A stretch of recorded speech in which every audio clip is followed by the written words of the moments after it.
Hello students, तो आज हम डिस्कस करेंगे exercise 7.3 from chapter 7 triangle. The very first question is triangle ABC and triangle DBC are two isosceles triangle ABC and BDC. These two are isosceles triangle on the same base BC. देखिए दोनों BC base पे बन रहे हैं and vertices A and D are on the same side of BC.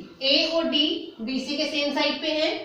If AD extend to intersect BC at P, AD extend to intersect BC at P, show that first two parts, actually four parts are there, I have taken only two will continue later on. So very first part is triangle ABD congruent to ACD and ABP congruent to ACP. ठीक है, ये basically आपको prove करना है. सबसे पहले तो prove करने से पहले हम ये देखते हैं हमें क्वेश्चन में क्या क्या इंफॉर्मेशन गिवन है. हमें दो ट्राइंगल्स दे रखे हैं जैसे जो कि आइसोसेलेस ट्राइंगल है. तो सबसे पहले हम वो लिख लेते हैं इन सॉल्यूशन. गिवन क्या है? Triangle ABC and DBC are isosceles triangle. This is given.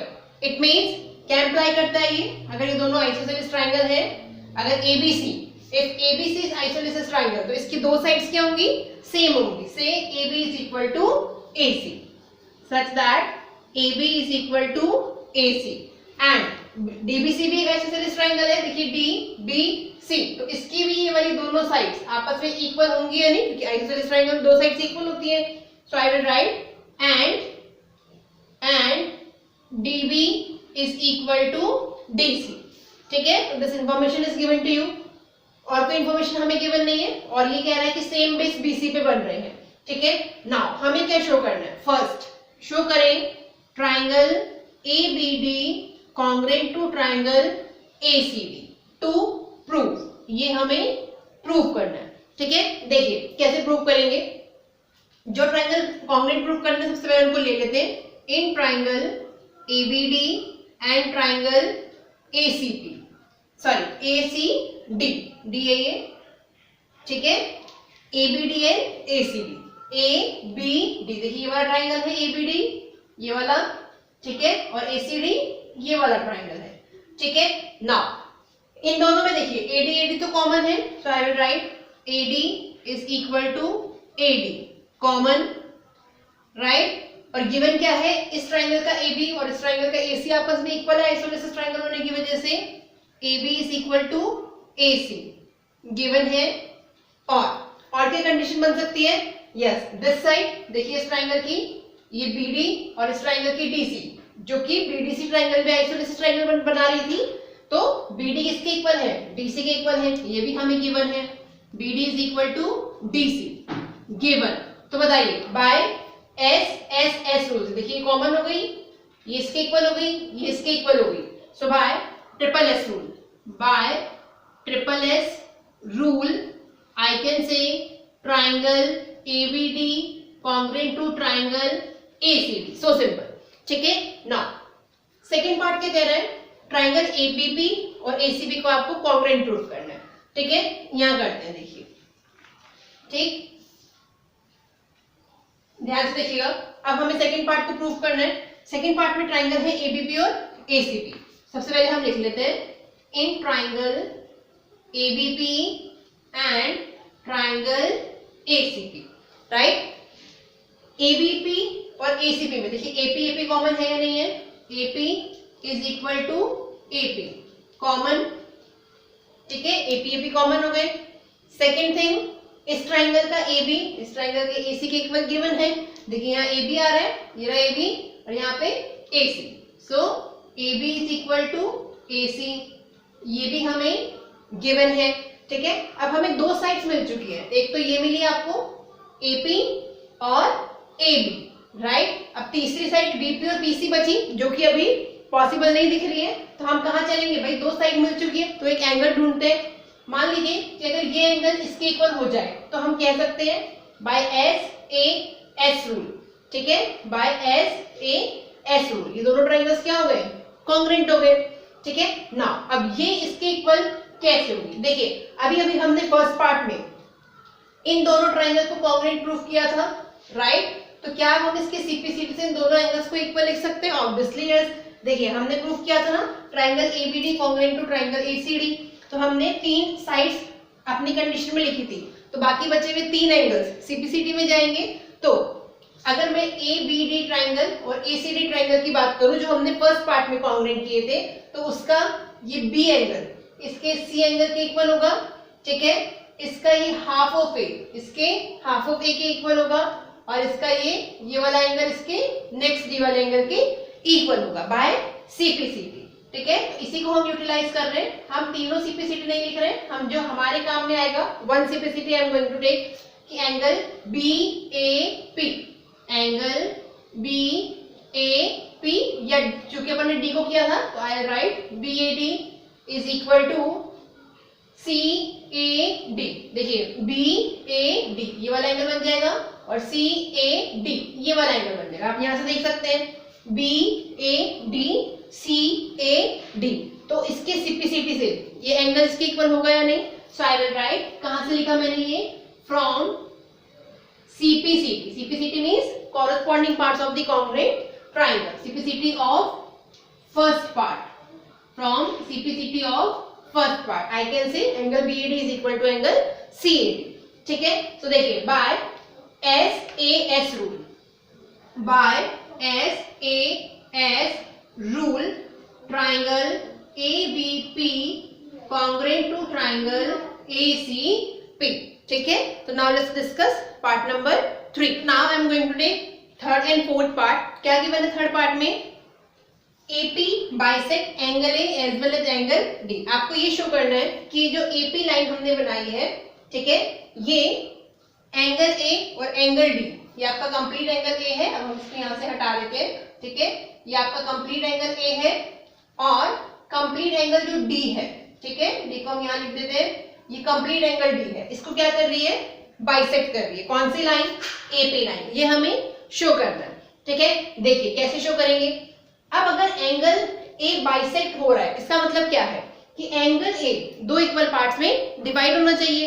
अगर ये 2 इक्वल पार्ट में डिवाइड हो जाता है तो हम कह देंगे कि ये AP लाइन इसको क्या करती है?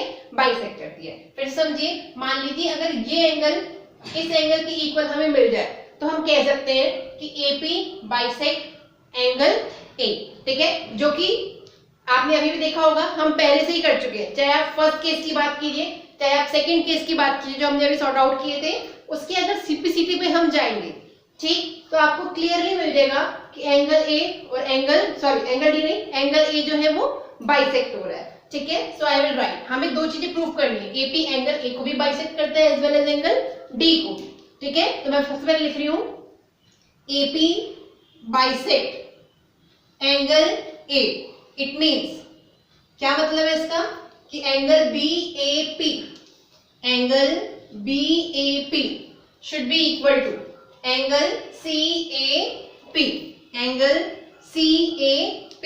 अब देखिए ये चीज हमें प्रूव करनी है। अगर हम ये कहें कि AP बाइसेक्ट करती है एंगल A को, और ये चीज यहाँ के इस सेकंड पार्ट के आप सीपीसीटी से इजीली प्रूव कर सकते हैं। देखिए एंगल BAP, एंगल BAP किसके इक्वल होगा? CAP के, CAP के। क्यों? क्योंकि इसके सीपीसीटी से हम लिख सकते हैं, आप चेक कर सकते हैं सीपीसीटी। अब जो हमने सॉल्व किया था इसे, तो 2 कंडीशन और एक एंगल लिखे थे, तो एक साइड, ठीक है, इसमें 2 साइड एक एंगल लिखा है ना, तो एक साइड और 2 एंगल कहाँ जाएंगे? सीपीसीटी में जाएंगे।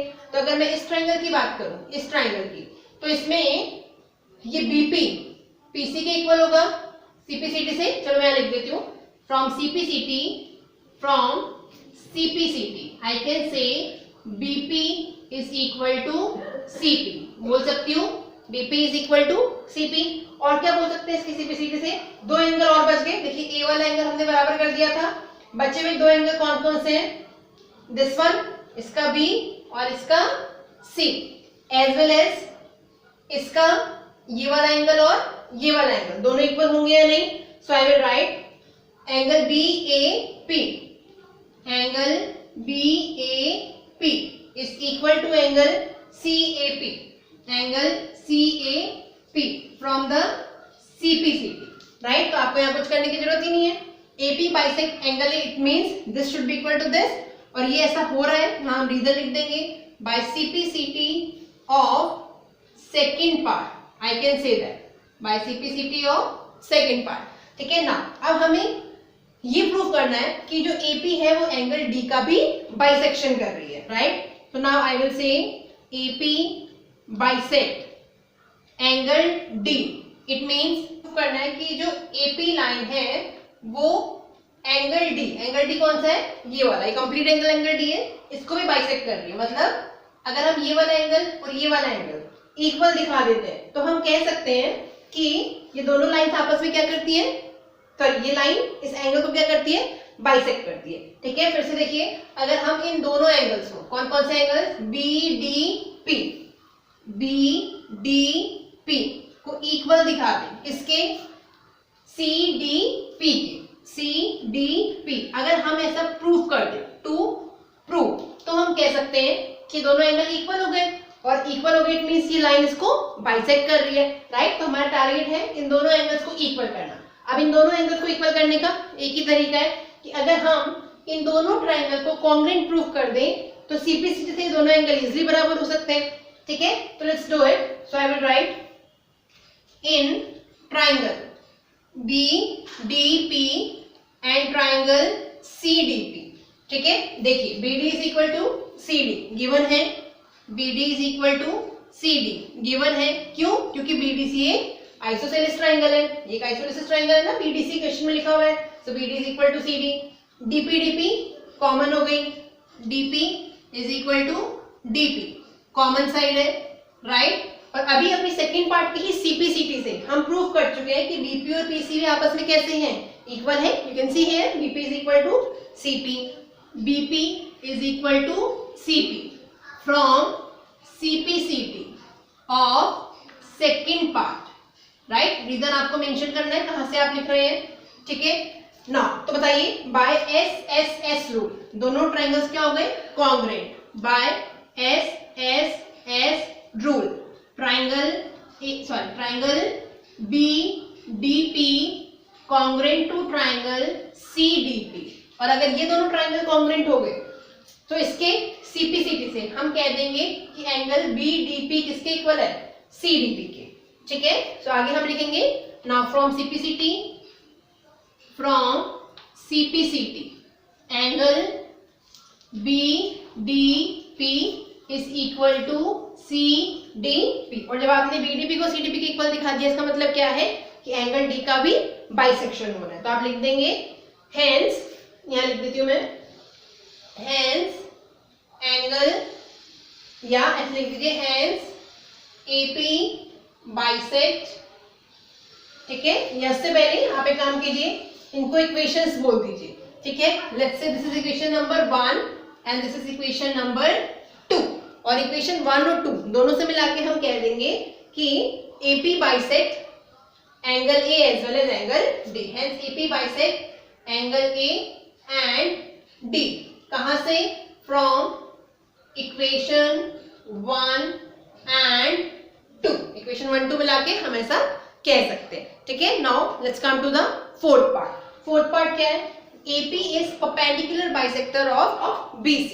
ये जो AP लाइन है वो BC को परपेंडिकुलर बाइसेक्ट करती है। ठीक है, यहाँ पे देखिएगा दो चीजें गिवन है, फर्स्ट तो परपेंडिकुलर और दूसरा बाइसेक्टर। परपेंडिकुलर का मतलब कितना है कि ये जो AP लाइन है ये BC लाइन के ऊपर कितना एंगल ड्रॉ कर रही है, 90 डिग्री। और दूसरा बाइसेक्ट करने का मतलब क्या है कि AP लाइन BC को दो इक्वल पार्ट में डिवाइड करती है। तो मैंने यहाँ दोनों लिखे हुए हैं, AP bisector of BC, it means BP is equal to CP हमें शो करना होगा, और AP is perpendicular bisector of BC।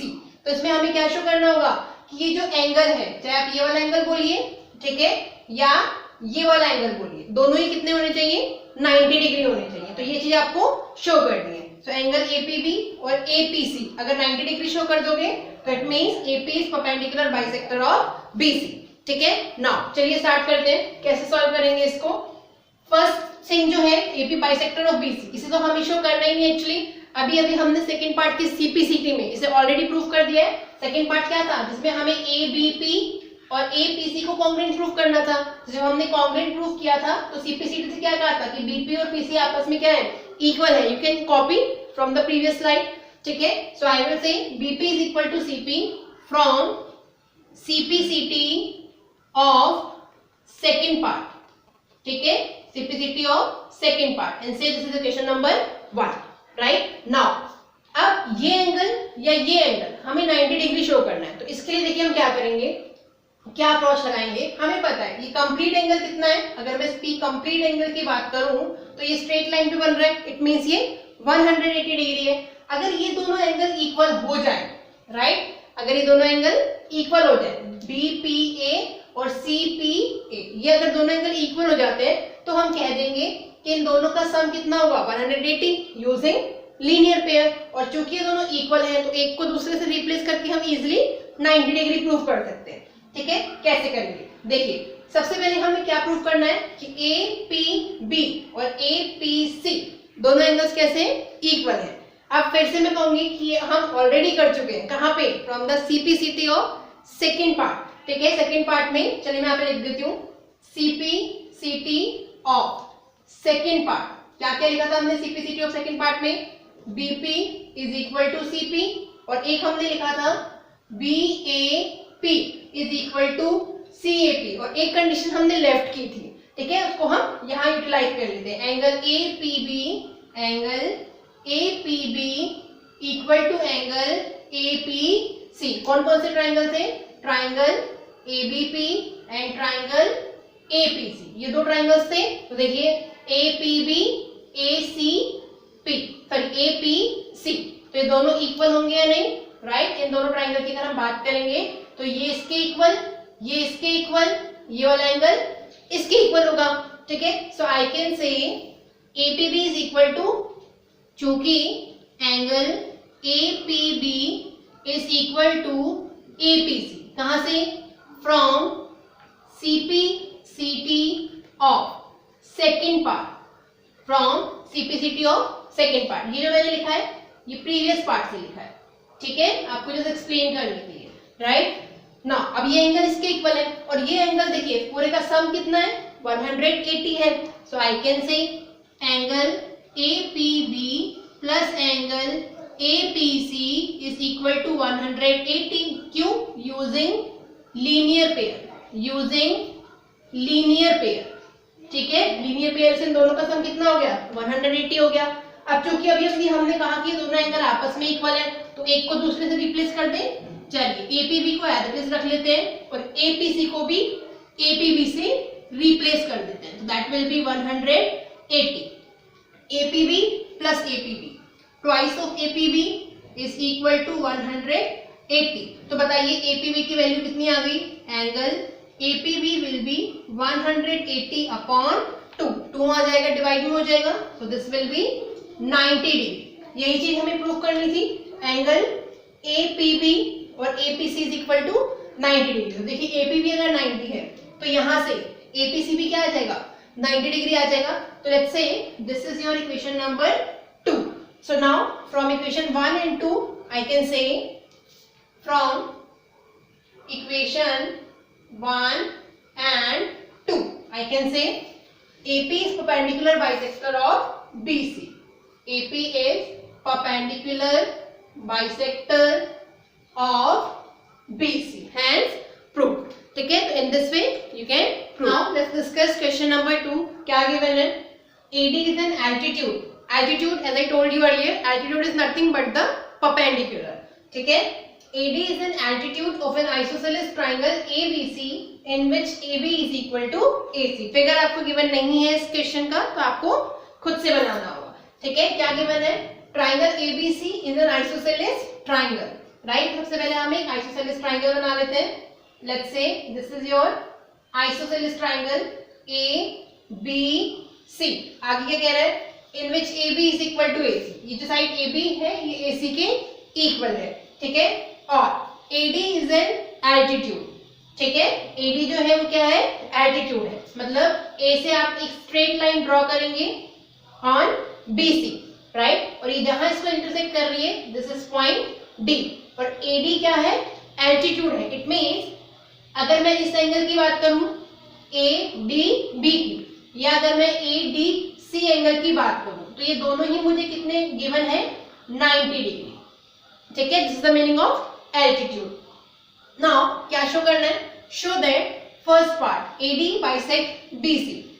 AD line जो है वो BC को बाइसेक्ट कर रही है और AD बाइसेक्ट एंगल A, और AD लाइन इस एंगल A को भी बाइसेक्ट करती है। तो फर्स्ट केस पे आते हैं पहले, AD bisect BC। AD bisect BC, इसका मतलब क्या है कि BC should be divided into two equal part. तो फर्स्ट आपको क्या प्रूफ करना है, ठीक है, फर्स्ट पार्ट प्रूफ करने के लिए AD बाइसेक्ट BC प्रूफ करने के लिए क्या मतलब है इसका, it means AD bisect BC। इसका क्या मतलब है कि BC should be divided into two equal parts, BD should be equal to CD। क्या प्रूफ करना है, BD is equal to CD to proof, ये हमें प्रूफ करना होगा, राइट। ऐसे ही सेकंड पार्ट के लिए AD बाइसेक्ट एंगल A, इसके लिए हमें क्या प्रूफ करना होगा, angle BAD should be equal to CAD, ठीक है। अगर आप इन दोनों एंगल्स को इक्वल दिखा देते हैं तो आप कह सकते हैं कि AD बाइसेक्ट एंगल A। तो चलिए स्टार्ट करते हैं।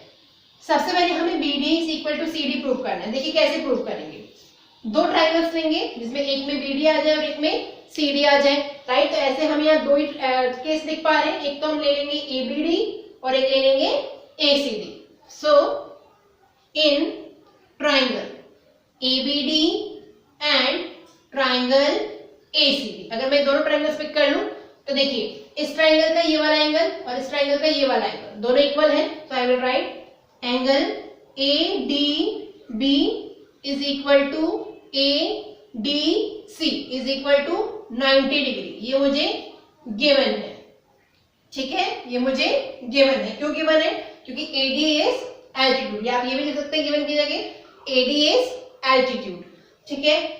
नाउ सेकेंड थिंग, अब हम यहाँ पे थ्योरम्स यूटिलाइज करेंगे। कौन सी थ्योरम, अगर ABC एक आइसोसेलेस ट्राइंगल है तो AB is equal to AC हमें इंपॉर्टेंटली गिवन है, ये कंडीशन हमें गिवन है। ये क्यों गिवन है, क्योंकि हम इसके बिहाफ पे थ्योरम अप्लाई कर सकते हैं। क्या थ्योरम है कि अगर किसी आइसोसेलेस ट्राइंगल में दो साइड्स इक्वल होती हैं तो उनके अपोजिट एंगल्स भी आपस में इक्वल होते हैं। तो मुझे बताइए AB के अपोजिट, ध्यान रखना ट्राइंगल कौन सा, ABC।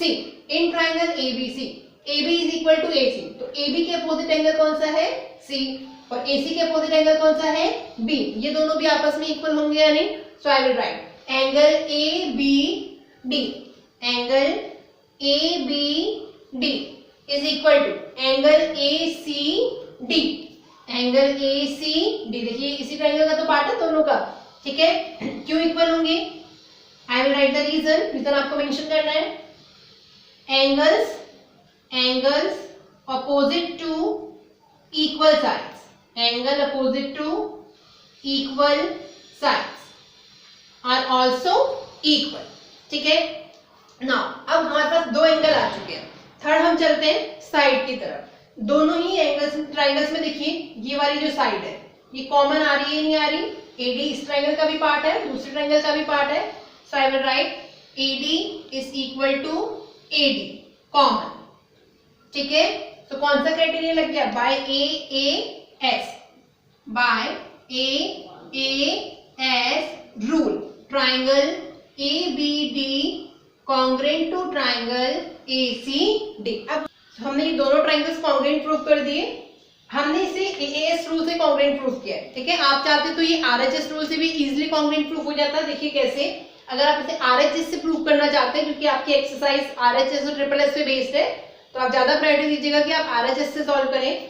देखिए इस ट्राइंगल का ये वाला एंगल और इस ट्राइंगल का ये वाला एंगल 90-90 मतलब राइट एंगल ट्राइंगल है, और इस ट्राइंगल की ADB की AB क्या है, हाइपोटेनियस है। ऐसे ही ACD में ACB क्या है, हाइपोटेनियस है। तो एक एंगल 90 मिल रहा है दोनों का जो कि इक्वल है, दोनों की हाइपोटेनियस आपस में इक्वल है, और तीसरी साइड जो कि कॉमन है AD दोनों में है।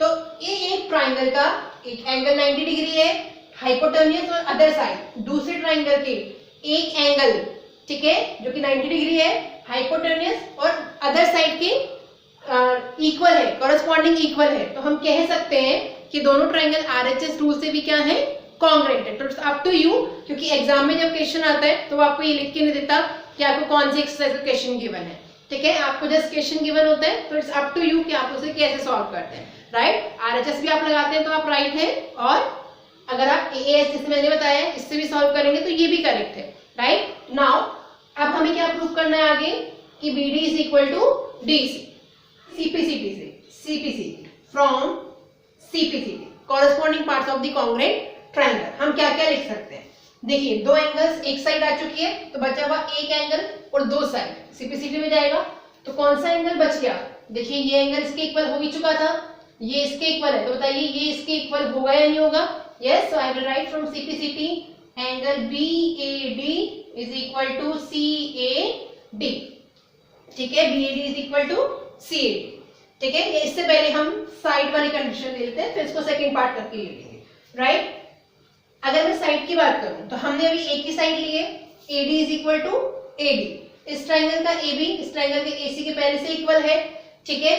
अब मुझे बताइए क्या BD DC के इक्वल होगा या नहीं by CPCT, so I will write from CPCT BD is equal to CD, क्या यही हमें प्रूफ करना था, BD is equal to CD, ये हमने लिखा था कि अगर हम कहना चाहते हैं AD बाइसेक्ट BC तो हमें ये चीज प्रूफ करनी पड़ेगी, और हमने इस चीज को यहाँ प्रूफ कर दिया, so I will write hence AD bisect BC, AD bisect BC, ठीक है। अब चलते हैं इसके सेकंड पार्ट की तरफ। सेकंड पार्ट क्या कह रहा था, AD bisect angle A, AD bisect angle A, इसका मतलब क्या है, AD bisect एंगल A कि angle complete angle A should be divided into two equal parts, मतलब BAD should be equal to CAD, और मुझे बताइए अभी जो हमने दो ट्रायंगल्स कॉन्ग्रुएंट प्रूफ किए उसके CPCT से ये कंडीशन भी ट्रू होगी या नहीं होगी, ये एंगल इसके इक्वल है, ये एंगल इसके इक्वल है, तो बचा हुआ ये एंगल इस ट्रायंगल का और इस ट्रायंगल का ये वाला, ये भी आपस में इक्वल होंगे या नहीं, तो यही तो एंगल है BAD और CAD, तो ये इक्वल हो गए, so I will write from CPCT of first part, ठीक है, हम इन दोनों को भी इक्वल कह चुके हैं, hence AD bisect angle A, so you have proved. Now let's come to the question number